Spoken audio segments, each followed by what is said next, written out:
Good morning. Hey, we're almost there. We are resurrection people who pray first, walk together, and change lives. We're at the Change Lives portion of the agenda. Microphone 3. God changes lives and invites us to participate in and bear witness to that work. God sends us into the world as channels of God's grace and empowers us to be the hands and heart of Christ in the world. God calls us to turn outward in service and public witness, knowing that even as God is using us to transform the world, we will be transformed. We respond by expecting, experiencing, exhibiting, and expressing joy and generosity. Changing lives and being changed is not our doing, but is a sign of God at work in the world.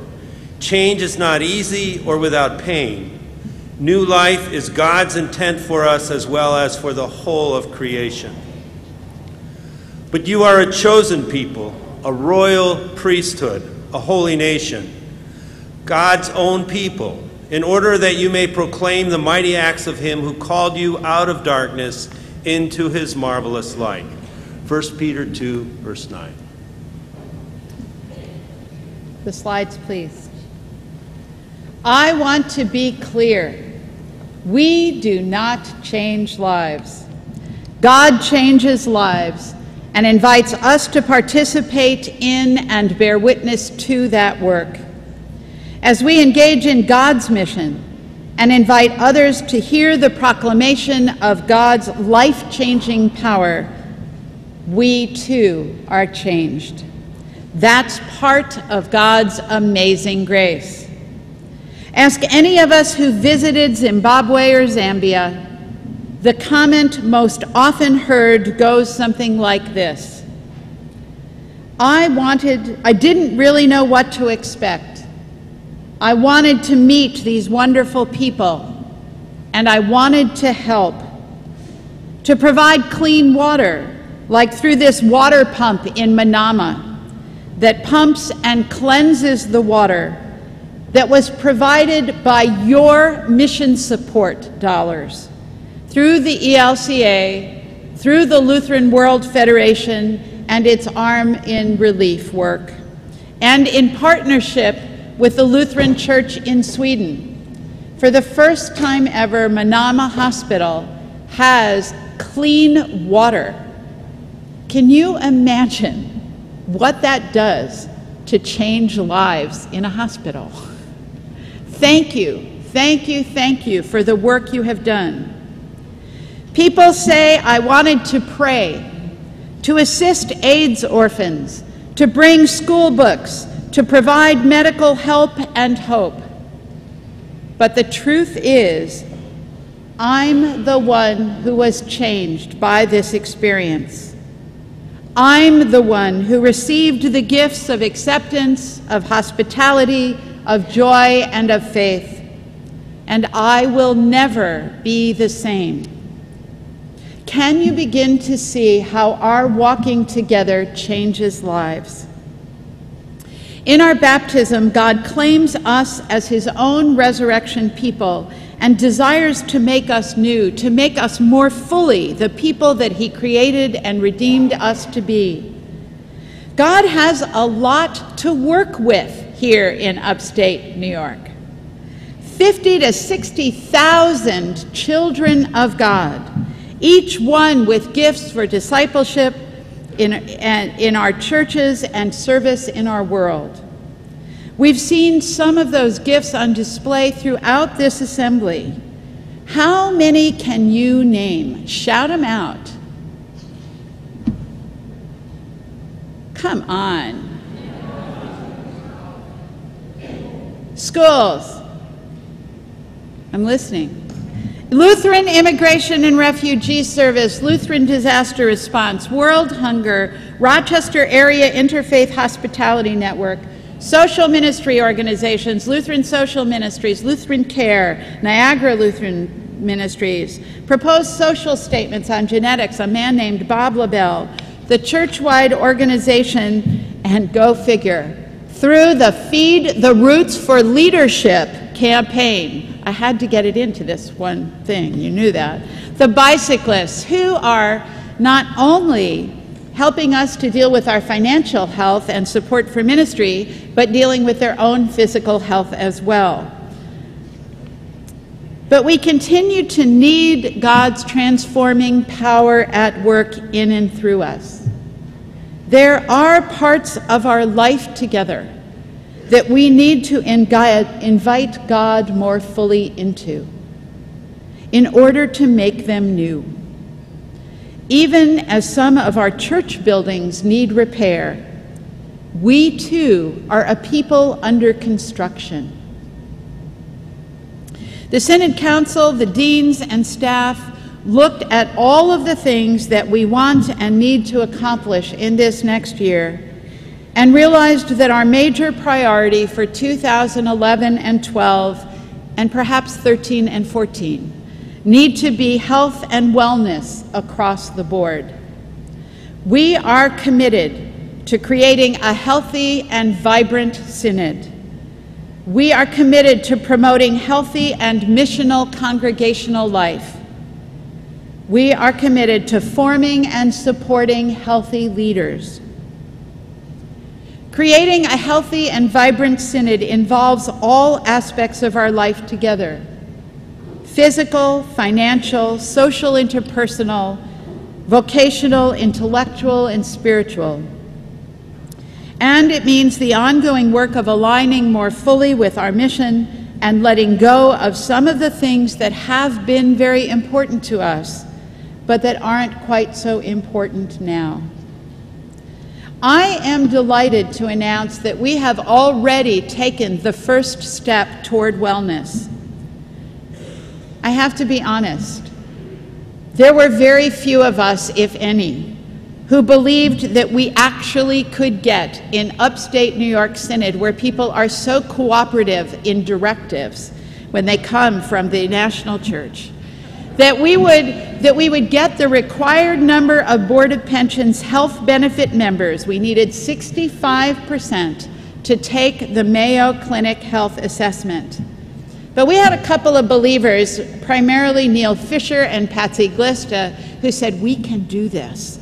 And they plugged it in every email, in every upstate update, in every time they talked to anybody. We went one by one to people we knew who were in the plan, and we have already made our goal. Yes, this is fabulous. It's so fun to have already accomplished the first goal for the year by the time we're here. Only one of 3 synods in Region 7 to have made that goal. The overall savings to congregations in the plan and to the synod when we put it together is over $20,000, dollars that now can be used for mission. We also, by making that goal, earned some additional incentives. I wish you could have seen the smiles around our office last week when the 1% bonus check of $8,000 came in from Board of Pensions. I said, call Fred, he needs to know this. And we're in the midst of conversation about how to use a $10,000 wellness grant to promote health and wellness across the synod. And that's just the financial impact. In addition, we have leaders who've been using the health assessment as a stepping stone for better personal physical health, accessing the available coaches, getting involved in walking programs and wellness programs, and if you want to see the results, find Justin Johnson or John Soraka, who are just 2 of those in our synod who have engaged in wellness opportunities offered by the Board of Pensions, and I know there will be more to come. More work needs to be done in teaching basic stewardship, mission support, and, as you have heard once or twice during this assembly, in support of the Feed the Roots for Leadership campaign. Each of these efforts feeds and supports the other.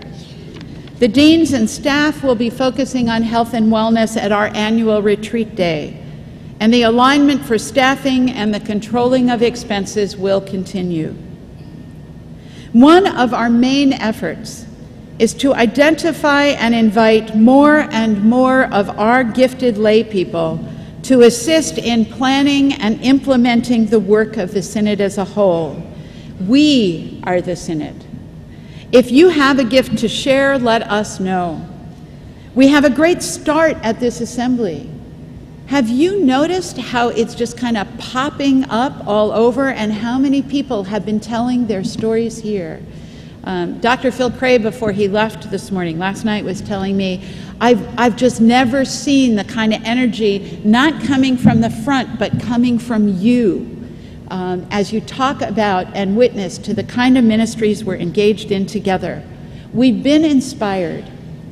Think about and share with us what you might plan to do in the coming year that will help us to create a healthy and vibrant Synod community of faith. We can't have a healthy Synod without healthy congregations. So we're committed to promoting healthy congregational life, missional, focused congregational life. We just completed a workshop in transforming congregations in the Hudson Mohawk Conference. 40 congregational leaders from 9 congregations gathered together under the theme, God changes people, changed people changed churches, and changed churches change the world. One major event like this every year could help provide the tools that our individual congregations need to be reaching out more effectively into their own communities. We are also hoping to expand the work of the Mission in Transition team, which has been kind of moving along slowly for the last few years. I am delighted that Pastor Greg Tenorman has been willing to do some work as an assistant to the bishop with intentional interim pastors. He's also been working with the Conflict and Healing team, using his skills as a trainer in healthy congregations and bridge builders. That's Peter Steinke's material. He is available to congregations, to clusters, to conferences on a fee-for-service basis, to assist our parishes in an understanding of congregational dynamics and leading for mission. We are really hoping that he will be able to organize a workshop with Peter Steinke around missional focus as a way toward congregational health. And we're trying to work that workshop with our ecumenical partners. We'll also be working diligently with congregations that have been disrupted by misconduct. Barbara Keller from the Church-wide Office will be offering training to pastors serving in those congregations.